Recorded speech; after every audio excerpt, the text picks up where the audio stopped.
Y'all, you know who Arielle Estoria is. And if you don't, well, then let me introduce you. This is not her first opportunity to be on the podcast. I've had the Mhm. great privilege of talking with her before, but she's back and she's back bigger than ever. If you don't know who she is, follow her immediately. We have provided links in the show notes so you can find her webpage and her social media.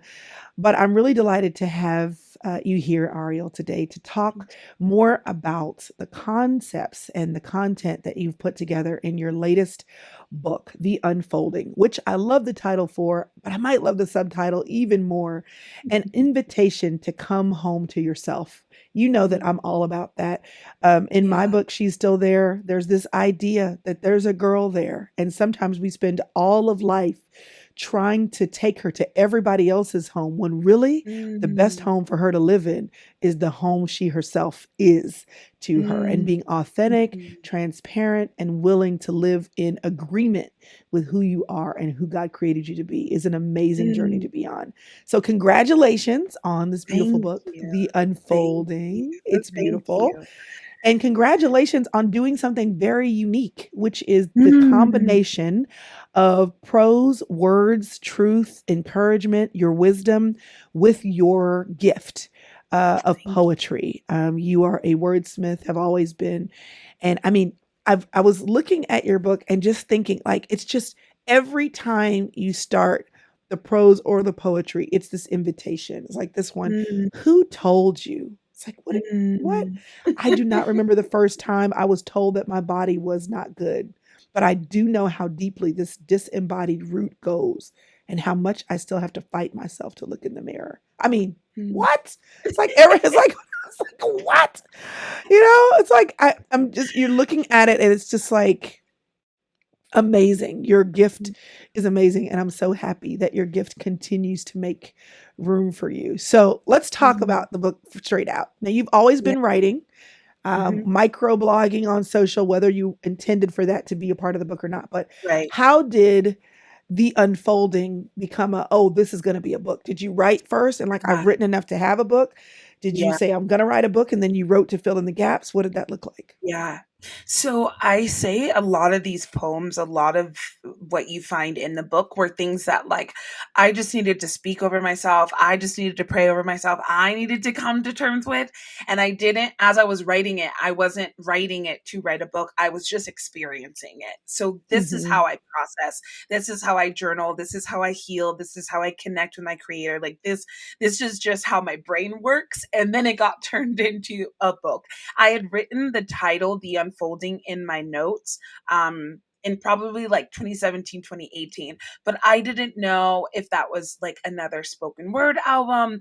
I didn't know if that was just a poem title. I felt very strongly that it was a something. So I just wrote that in my notes and I just let it be.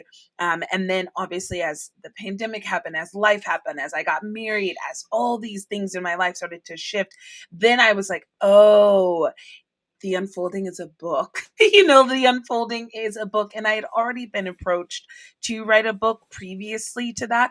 But when I was approached, I wasn't ready. And I didn't have these Mm. words. I didn't have this message. I didn't have this resonating, like I have something to say and I'm ready to bind it and put it together. At that time, it was just, okay, that's a great idea. I know eventually I want to write a book. But then as things started to happen, it fully fledged into, I was like, oh yes. And so when I was reapproached and I had an editor, I had an agent at the time and I was ready for a proposal, I knew instantly it's called The Unfolding. And here's what I think it's going to entail. And I was very sure of this vision and what it looked like. And then obviously had a beautiful team to help me really bring it into fruition. So I love how, I mean, there's so many things in what you said, your creative process, Mm-hmm. timing, your deep Mm-hmm. knowing, and Yeah. how this book coming to be weaved in and out of you doing other things. So if someone doesn't know you, they just learned about kind of some of the other things that you do, even on your website. Yes. And I'm looking at Uh-huh. it right now. It says Ariel shares her voice through poetry, writing, speaking, voiceovers, acting, and modeling. And I love how you were able to combine all of those into she shares her voice. That is Yeah. what you do, and how you do it. The tracks that Mhm. voice runs on are varied. One of the poems that you have in here is called All Along, and it says, "A woman can be all things, both Mm, bright and bold, flickering radiance and stark beauty, daring and soft, wild and steady, quiet and audacious, able to pave the way of courage for herself and the women to come after." And this idea of being all things, you've obviously embraced that, and you're yeah. embracing how you show up in the world in different ways. But if I was a little girl who was said, I want to be a poet and I want to be a writer and I want to speak and I want to do voiceovers and I want to do acting and I want to do modeling, I can see that someone would say, that's too much. Like, you got to Uh-huh. pick something. You gotta So, choose. yeah. Yeah. So I want to know how you have been able to make peace Mhm. with the variety of tracks on which your voice runs, how Yeah. you've been able to manage those different hows, how you have Mhm.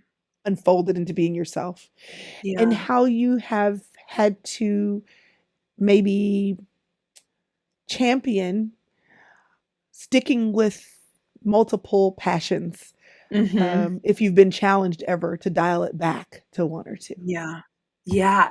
Well, I think at first I did make myself choose. I'm the oldest child. So I had a lot of just naturally on myself responsibility to do the practical thing, to do the thing that made sense, to do the thing that was worth following the example of. So I went to college. I got a degree in psychology, and then I had an emphasis in theater because initially I thought I was going to do art therapy for children, and that was my path. That was going to be how I connected my creative, and then also how I connected my left and my right brain. So I was like, this is what I'm going to do. This, and I had set out to do that most of college, and then art just kept popping up, performing kept popping up, and I was like, no, I'm not meant to be on stage. Like I was very sure of that at the moment, and then the more opportunities I got, the more chances, just door after door open. I was like, okay, maybe I need to into this little creative part of myself a little bit more. So I let myself lean into that in college. And psychology still carried the through line because I knew no matter what I was going to do, I was going to be interacting and connecting with people. And I wanted to know how to understand. I wanted to know how to connect, how to empathize, and how to utilize in whatever work that I did. So I ended up graduating with my degree in psychology with like an emphasis in theater. And throughout that time was doing poetry and was doing speaking, I was doing all these things. So I was already doing all of these varying things, and they were just Mhm. naturally, God was just continuously opening those doors and those opportunities. So at first it was already happening. Then it came terms to, okay, I can claim all of these things, and I have in my Instagram bio multi-passionate, because ultimately at the end of the day I am passionate about every single one of these aspects that I get to live and dwell in and call work. I also think as the left side of brain of me is like, this is the web in which I eat, pay rent, and thrive off of. So some days it's modeling, some days it's poetry, some days it's speaking, some days it's voiceover work, so it came to the point where I'm like, I'm able to thrive and live and exist on every single one of these. And who am I to say that I'm not all of it? And so it's really in the last few years where I've learned to embrace I do all of this, and it's definitely in each setting that when people ask, what do you do? My answers definitely fluctuate. And I have the permission in the space to be like, well, today I'm a poet, today I'm an artist. Well, today I'm a model, tomorrow I might be something else, but giving myself the permission and the fluidity to be all of those things. If I've been given these gifts and these talents, why would I say that I'm not one or the other when every single one of them I do not on a regular basis, but on a consistent basis? Out of all the things that you do, which one Mhm. is the thing that you do the most or the most consistently? Well, the one that I am the most is I'm always going to be a writer. I'm always going to be a poet. That's how I process. That's how I see the world, and that's so much ingrained in who I am, and not just what I do. What I do is model. Like what I do is act, but who I am is a person who is connected and driven by words and the power of words. And so I think I've learned so much of that as a part of me, and all these other aspects that I get to do and that I love to do are these really beautiful extensions of me. But I think the writing and the poetry, that's just, I mean, I'm walking on down the street and that's just where how I process. That's just how I breathe sometimes. So that's very much so a part of who I am. And all these others do feel a little bit more like what I do. Have you always known that? Have you always known I'm a writer, even if you Hmm. didn't even know how to say out of all the things I do, I'm a writer? Do Sure. you feel like even as a teenager, you had a knowing I connect with words? Yeah, I mean, I was never a doodler in my notebooks. I would be writing little poems. I would be writing in my journal. Like words have always been who I am, and how Mhm. I connect the most. And so I've known that, I mean, even before high school, probably fourth or fifth grade, because that's where I Yeah. thrived. All, English, that was the subject I had down, communication, that was just part of how I was and who I was. What has doubt looked like? Where has doubt, because you're a very Mhm. accomplished person, Mhm. um, but we all have it. We all have moments where, am I Yeah. supposed to be doing this? Am I good at this? Am I good enough at this? Is this Mhm. just something that's for me? It's personal. Can I make a living at this? When you think about all of your passions, can you share, just, you know, to humanize you a Yeah. little bit, where you have, not that you're not human, but I mean, there's the reality that somebody's going, I mean, you have this poem in here, I'm human. I should not have watched the video. I should not have clicked the hashtag train. I know that that's not what that's talking about, but it Right. had that in my mind. To Yeah. humanize you a little bit, where have you gone? Like, I love these things. Mhm. I enjoy these things. I think Yeah. I'm kind of good at these things, but am I really? Yeah. I think I experience that almost every day. I think I have waves, and I think that's just the sensitivity of being a creative. And this year that's been like kind of this, I was telling a friend yesterday, this weirdly slow build. Like I feel like now we're in the middle of, April, and I just now feel like the year is really truly getting started. So just a month ago I was like, okay, good. Like, Lord, am I getting a job? Like how are we doing this? Like what's coming up? And so I genuinely do, I think I experience this almost every day, if not at least every week, where it's like, is this Mhm. is this the thing? And then something confirms it, or my husband is very much so reminds me, like, chill, you're fine. This is where you need to be. This is where you're supposed to be. And so I definitely go through those waves, almost seasonally, if not weekly. Mhm. And there's Mhm. actually this interview with Quinta Brunson and Oprah where they talk about imposter syndrome. And, Oprah asked Quinta, how do you handle that? And she was like, personally, I don't, who's imposter syndrome? I don't know her. Like, I worked really hard to get here. I worked really hard to do the things that I'm doing. And so that I think about that all the time, because I have imposter syndrome all the day. Like this just innate fear that people are gonna figure me out. Whatever that even means. I'm clearly not hiding anything. I wrote a very a very raw and open book, but there's still this fear that I'm gonna be found out, that all of this is gonna fall. But then there's the other end of it where I've learned to trust my gifts. I learned to trust the doors that God has opened, and to walk through them. But I mean, by any means, there are moments where I'm very much so like, well, all right, time to wrap it up, time to get a time to get a job, time to do the real thing, which is just my fear talking a lot of times.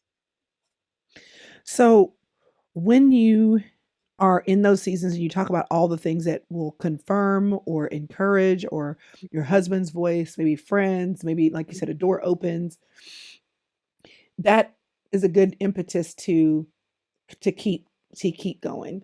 I Yeah. think one of the things about coming home to yourself and the unfolding of your own story in your own life is that you more and more, with time, with age, with practice, Mhm. you get better at doing that for yourself. You Yeah. get better at saying to yourself, "This is a bad day, girl. Just send the email tomorrow." Like, you give yourself permission to have bad Yeah, days. You give very yourself much permission to so. say, "I know that this is not the end of the world. I know that the last gig I got was not the only gig that will, the last gig that will ever come. But Mhm. today, I'm just feeling like I've sent all these Yeah. emails out, nobody's responding. Today, Yeah. I feel like I sat down with my paper and my pen, or I sat down with my computer, popped it open, and nothing came. Today, Mhm. I wrote what I thought was the most beautiful Mhm. word ever and stuck it on my Instagram, and the least people ever liked it. And I thought it was the most Uh-huh. beautiful thing in the world. I mean, like, you have those days where you still are going to Yes. be like, do I have magic? I thought I had magic Yeah, last month, right. but Yeah. am I doing something in the world that matters? So, do you Uh-huh. feel like you've reached that point where you really can be, when needed, your own cheerleader? Yeah. I really do think it depends. It depends on the season, it depends on where I'm at. If I were to answer that in this present moment, yes, I 100% know how to be my own cheerleader. If you would have said maybe last week while I was on my menstrual cycle, I would have been like, "No, absolutely not." That was like, so it really depends. I think where I'm sitting now, it's like, "Okay, you're gonna be okay." Things are building, things are happening, conversations are occurring. I'm getting more inquiries this week, so I'm feeling just a little safer, which is just naturally how this career is just Yeah. driven because we're so inquiry based, because we're so opportunity based. There is this weird leniency that you do have on like, am I good? And then you get the email, you're like, okay, okay, okay, I'm good. I'm good. But you do have this wave that you're experiencing. And I think that's just a natural part of it. But while you're experiencing those waves, it's this depth reminder of, I've been carried so far. Why would I Mhm. continue to not be carried? And I think that's where I continue to come back to, is like, literally, God has brought me this far. Mhm. Just gonna drop me now, like, and that could happen. But I do think there's waves and seasons to everything, and I can trust that I've been carried so far, and I think I can trust that I'll be continually carried. I love that. God has brought you this far. Is he gonna leave you or drop you now? No. Yeah, The no. answer is no. Mhm. Um, I think that, you kind of referred to it a couple times. You're like, this is how I eat. Like, I need the things to come through. It's opportunity Yes, based. yes. If tomorrow you were like, I Mhm, think my window of opportunity has closed for mhm. whatever the reason is, and I haven't gotten a response in a few weeks or a Yeah. few months, or the responses I've gotten are not the ones I want, what would you do? I always say I would probably be a teacher. If it was as soon as like right now, I might go work in retail. We love an anthropology discount. So Ah! we might be at an anthropology. I practice yoga, so I might go work at a fitness studio, so that I can get discounted workouts. I'm always gonna try. I have options to fall back on. I used to be a teaching artist, and I missed teaching. So maybe I'll find another nonprofit and go be a teaching artist. I think I'm at a point now where I'm not afraid of the possibilities. I'm not afraid of not having an opportunity. I always think there are opportunities. They just look very differently than the wave I've been riding. So that, if it were to happen tomorrow, those are probably my initial gut reactions where I would go. And in that, what would you continuously do to stay true to you? Mm, Like, I know you'd yeah. keep writing. You've been Yep. doing it your whole life, but Yep. if you went tomorrow and got a job, because I think this is the thing. People have a dream, Mhm. we have a goal, we have a wish, we have a vision, and Mhm. that's the thing that creeps in the corner. What if it doesn't happen? And sometimes I Yeah. think we have to ask ourselves the question, what if it doesn't Well, happen? what if it doesn't? What is the worst case thing that can happen? But what is in between those two things is how do I stay true to who I am, even Yeah. if the outworking of that doesn't Yeah. agree or fall in sync with the Sure. vision I thought it would be. And so, Yeah. because who you are should follow you Mhm. regardless of what you do to make a living. So, Yep. Yep. what would you how would you continue to come home to yourself? And I'm not Yeah. envisioning a little bit, but No, of I think course. when someone listens to you or a person like you, they're like, well, that's great. Like, Uh-huh. they go after this and look at your Instagram and see where you've been and see what you've done. They're like, well, of course she can say that, follow your Sure. dreams and come home to you and be true to your gifts and Yeah. calling. But I think it's just kind of cool to explore. If you decided Yeah. today to stop and get a job, what Mhm. would be the ways that you would continue to be congruent and Yeah. integrous to who you are? Yeah. Well, I'm always quick to say, like what could seem like a quote unquote overnight success if you look at my Instagram, if you look at my website, those are highlight reels. Those do not take into account the last 10, 12 years of working 5 jobs, 6 jobs, of living with a family and their 5 kids in an attic because I was only paying $300 for rent, and Mhm. watching their kids. It doesn't take into account running out of gas because there are moments where I had to choose between gas in my car and eating food, and I needed gas in my car in order to get to the next thing so that I could eat food. So it doesn't take into account running out of gas in the middle of the street and having to push my car so that I didn't roll down a hill, Listen, and speak calling truth, girl. and calling my parents, and my parents being like, "What? You have a degree? Like, why are you purposely doing this to yourself?" And I'm not talking about like, oh, 10 years ago. I'm talking about in the last 5, 6 years. So the Yeah. apartment I'm sitting in now, I just moved into 2019. That was not that long Mhm. ago. The last job out of my 5 jobs that I got to quit was 2020. So Mm. none of this, all of this is very, I'm just now at a point where I'm riding this wave, but this is 10, 12 years of Yeah. work and putting things in. And I did an interview in the pandemic, and she asked the question of, I am blank, even when blank, Mm. especially then. This is when all my gigs were gone. I wasn't traveling, I wasn't speaking, I wasn't doing modeling, I wasn't doing any of it. All I had was social media, and that was my only platform to be an artist, to do anything. And so I answered, I am an artist even when I don't have a stage to stand on, Wow. especially then.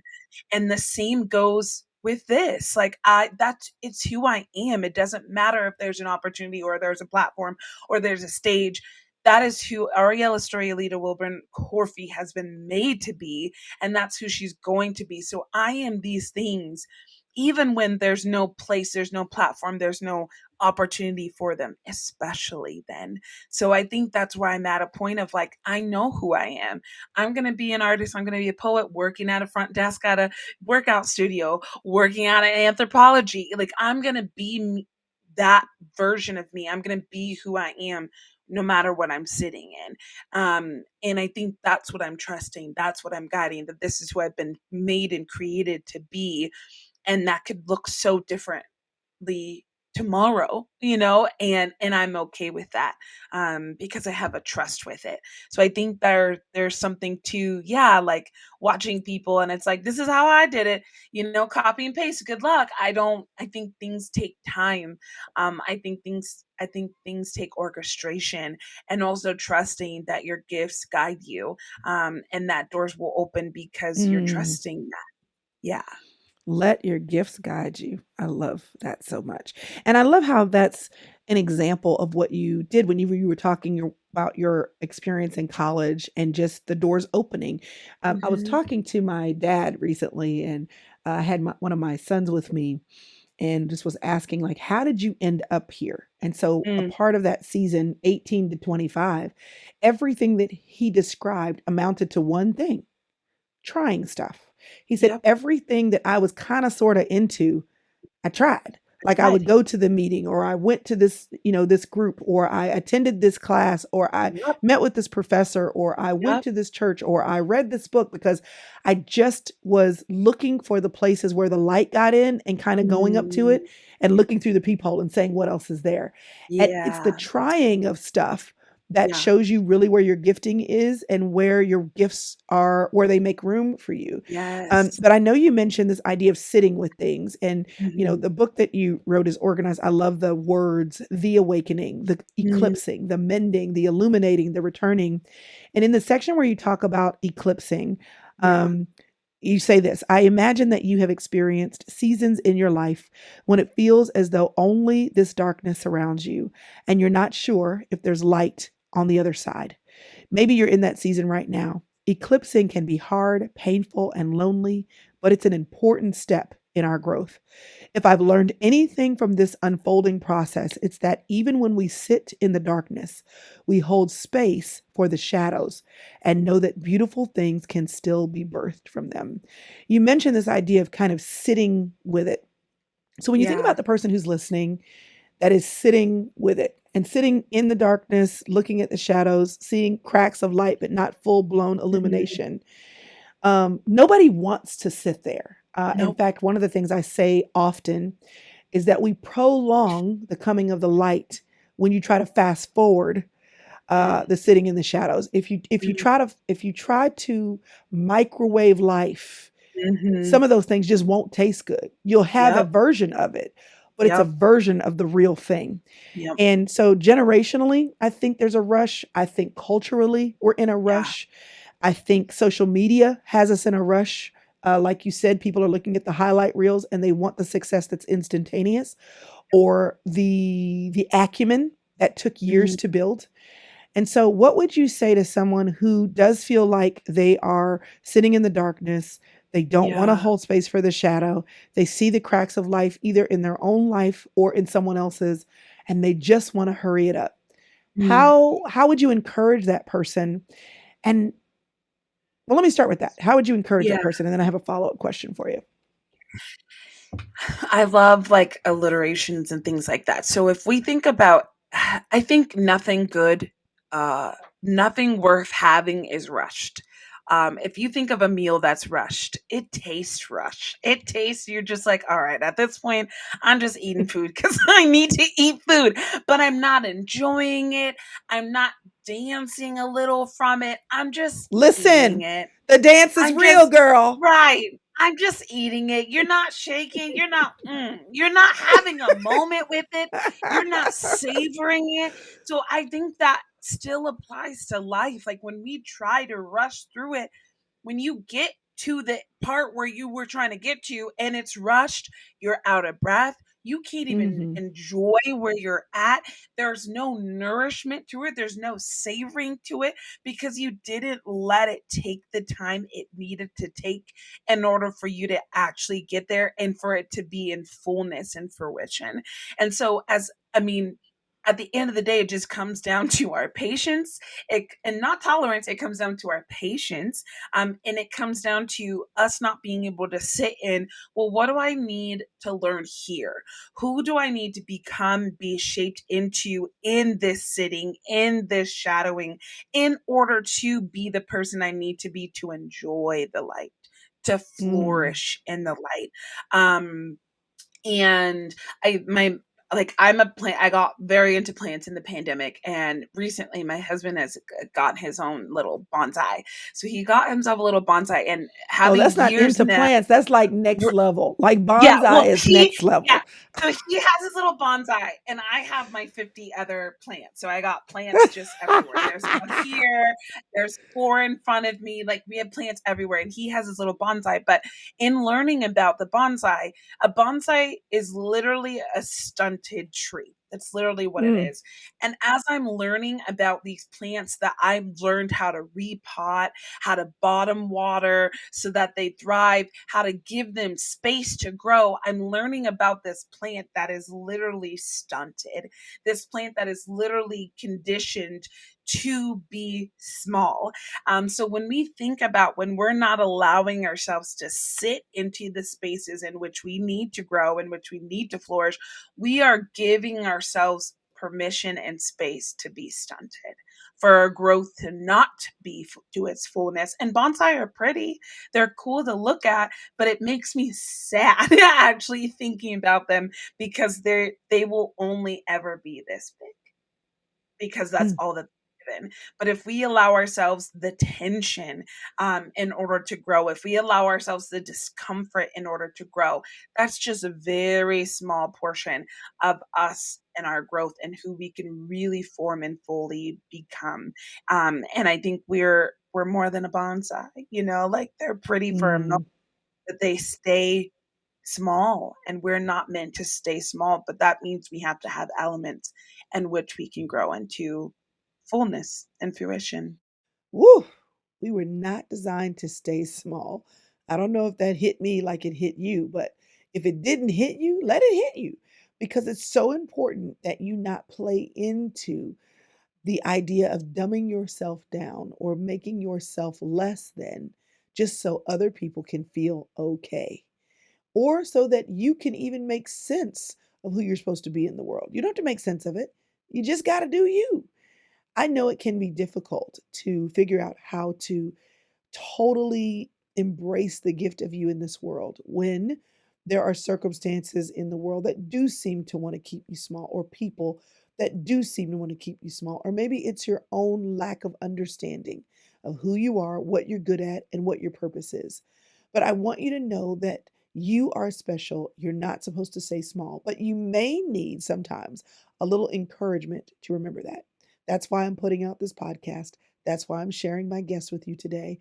But there's another something that I do that I've created to help you constantly be reminded about who you are and how important it is that you lean into you. That thing is my inner circle membership. If you need more encouragement from me or more engagement with a community of women who are all intent about living a life they love, living with intention, and not wasting time, not being willing to settle for small, then you should check it out. You can do that simply by going to thesistercircle.com/inner circle. You won't be alone there because there are other women like you who want to lean into the gift of who they are in this world. That is an ongoing membership. But sometimes I know that we need extra special injections. It's like if you ongoingly eat broccoli or you ongoingly drink water, that's good. But sometimes you just need to pay a visit to the doctor so you can get what you need to make sure you're A OK. Well, I want to extend another invitation to you to something very special. I'm really happy about the opportunity to do that this year. In October of this year, 2023, I will be taking some girls with me to Cali, California, the northern part of the state, for the Sister Circle retreat.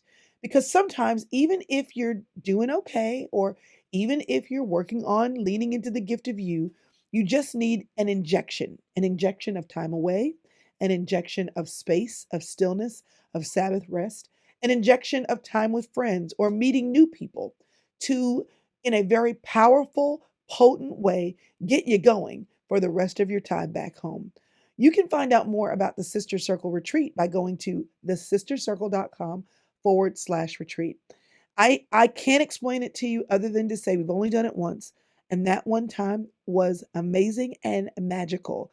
Connections with women I could not have planned, experiences that I could not have created on my own, dreams that were born, decisions that were made, and a point in time that left many of the women who came never the same after that. So, whether you choose to engage in playing up in your life and being the full version of you in your life by just listening to the podcast or listening or watching me on YouTube, listen, you can go deeper if you want because you can do that through the Inner Circle membership and also by joining me at the retreat in October.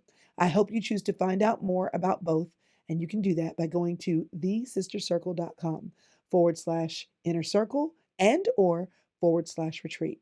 Now, I'm going to get back to my conversation with Arielle and figure out how she does this exactly. How do you play into the fullness of you? I can't wait for you to hear the remainder of our conversation.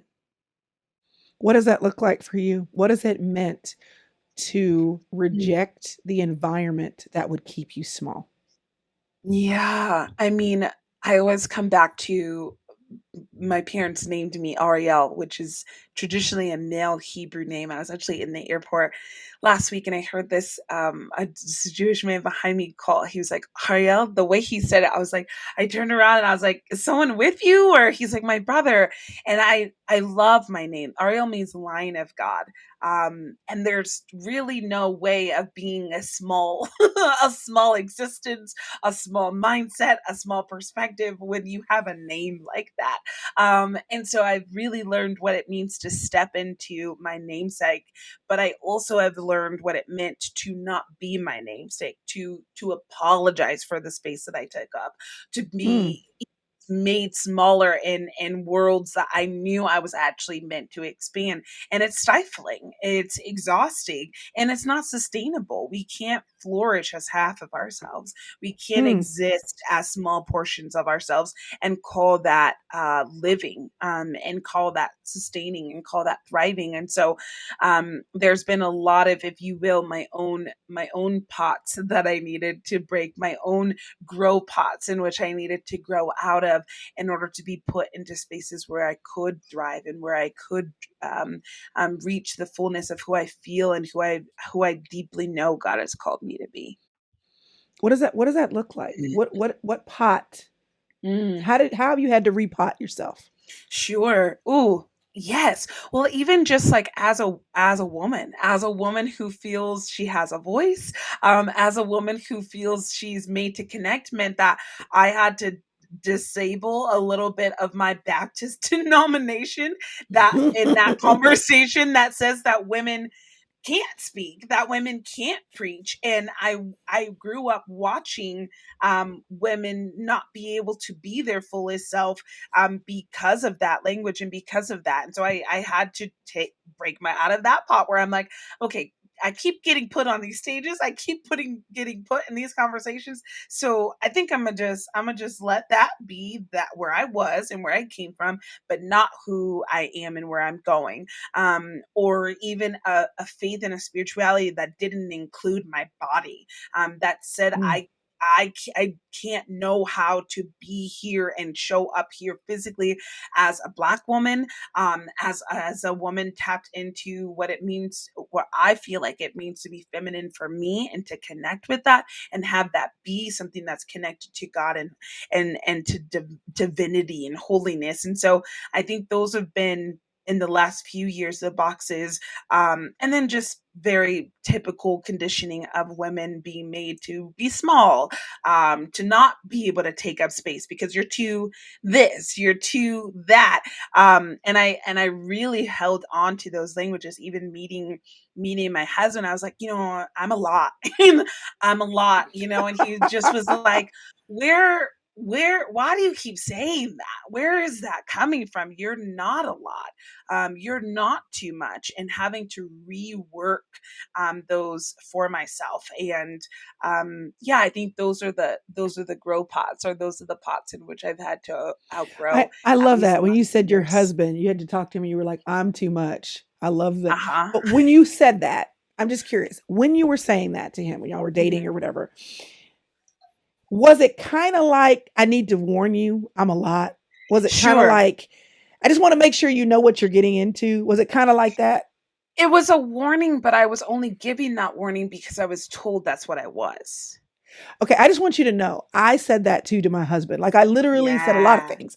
One was, "I'm a lot," I even Uh-huh. said to him, "I might be borderline, a little crazy." I just like, I want you to be aware. I don't want you to feel bamboozled.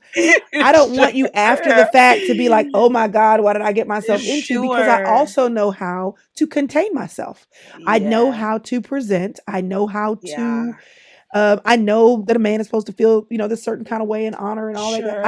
I know how to bottle it up. So, Right. it's almost like code switching. I know Mhm. how to use my vernacular in a way where you may or may not know what color I am when you talk to me on the phone. Yeah. I know how to do these things. So when I show up and slip, you know what I'm saying? When I show Uh-huh. up and do whatever I'm going to do in the workplace or do whatever I'm going to do in a relationship, I actually want you to just be warned that I knew who I was before I got here, and I didn't mean to bamboozle Yeah. you. It's just I've gotten so good at knowing how to Mm, contain or displace myself in different scenarios. So while mm, I am committed to being who I am, I've had so much practice with containing who I am. I have yeah. always felt the need to give warning just in case I go Mm, full crystal on you. I just want you to mm, know what could happen. And so mm. I like hearing you say that, even though the heart of it was full disclosure, the root of that is that I had to disclose something that at some point I had been told wasn't good.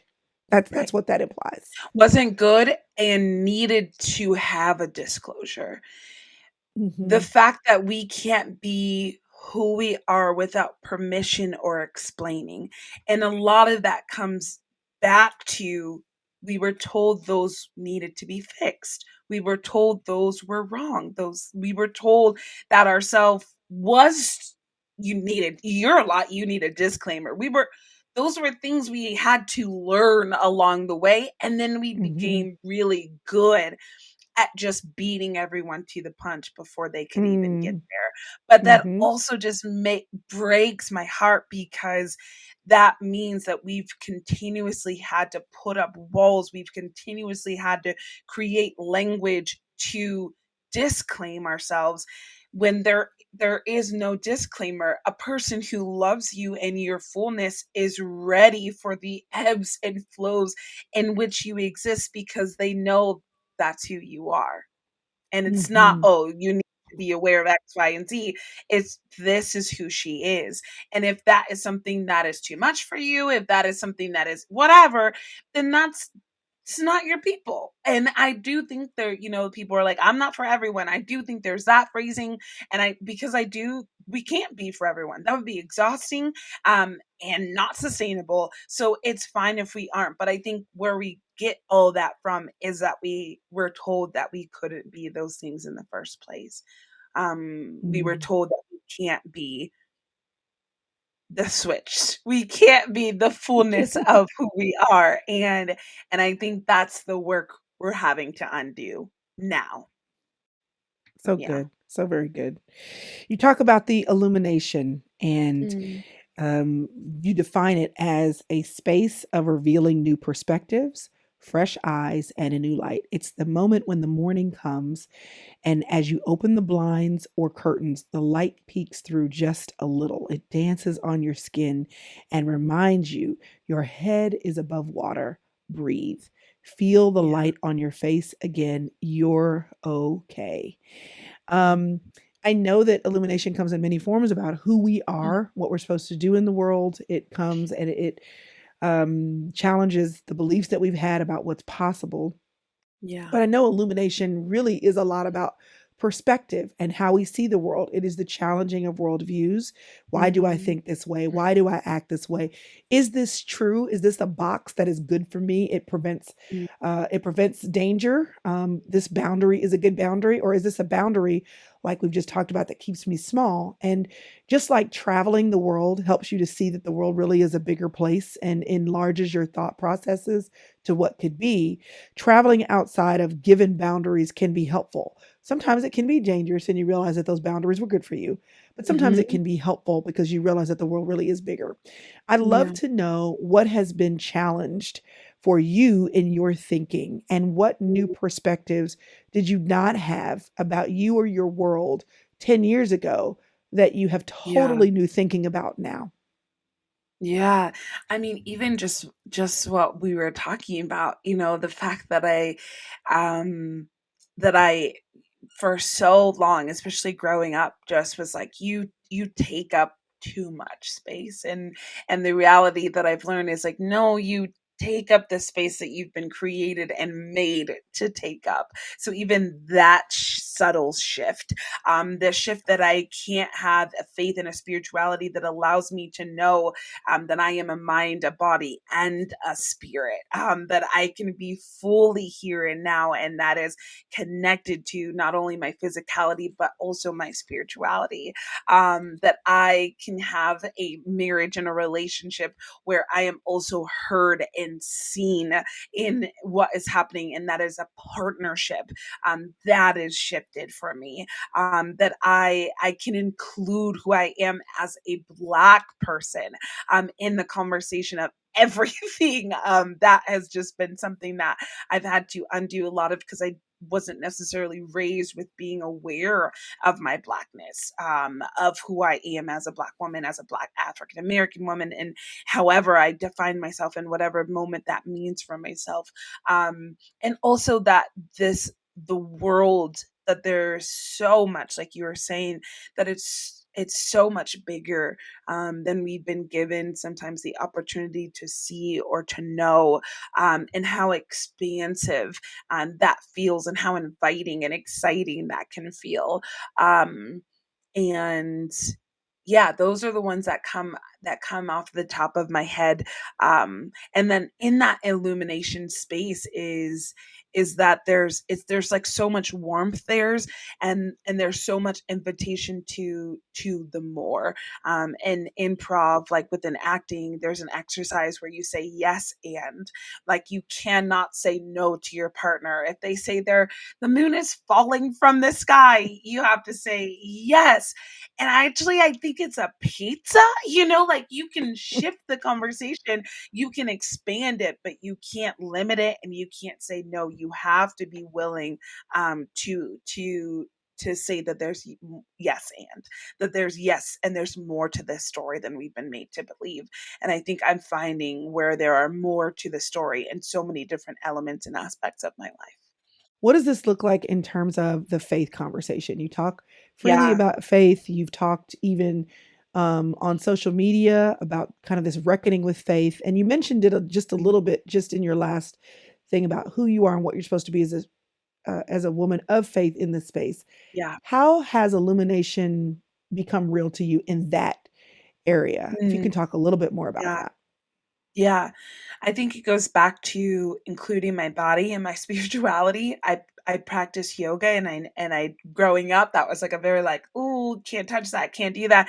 But that is the place where I connect and I commune with God probably the most, because it's the only place I allow myself to actually be still and to listen. Because I'm a mover and a doer. So even in that conversation, and again, that comes back to also my body, that this is a place where I pray, that this is a place that I commune, that we have scriptures about our bodies being a temple. But then also, so much of our narratives is that we ignore it, and that we don't tune in, as if God is not here, and alive and moving and breathing and speaking and existing. And so there's that element to it. There's, as a woman, that I can have conversations, that I can also be a teacher. I don't know if I ever call myself a preacher, but I do think that I have things that I've been called to share, that I've been called to speak, not just to women, but whoever is receptive to it, whoever it identifies and connects with. So those have been probably the most monumental aspects when it comes to my faith and spirituality, where I've just been like, God, like, can you just come down real quick and just be like, yes, no, like, can you just lay it out for us real quick? And we don't get that, which is frustrating sometimes. And so how do we lean into what we don't know? And I think for me, growing up, so much was, this is what it is. And I'm like, but is it? Like, how do we not know that God is still moving and speaking in such new and expansive ways right now, in this very moment? Um, yeah, that's where I find myself right now. Yeah, that's good. That's good. You say towards the end of your book, there's a poem called Voice. It's in the section where you talk about returning.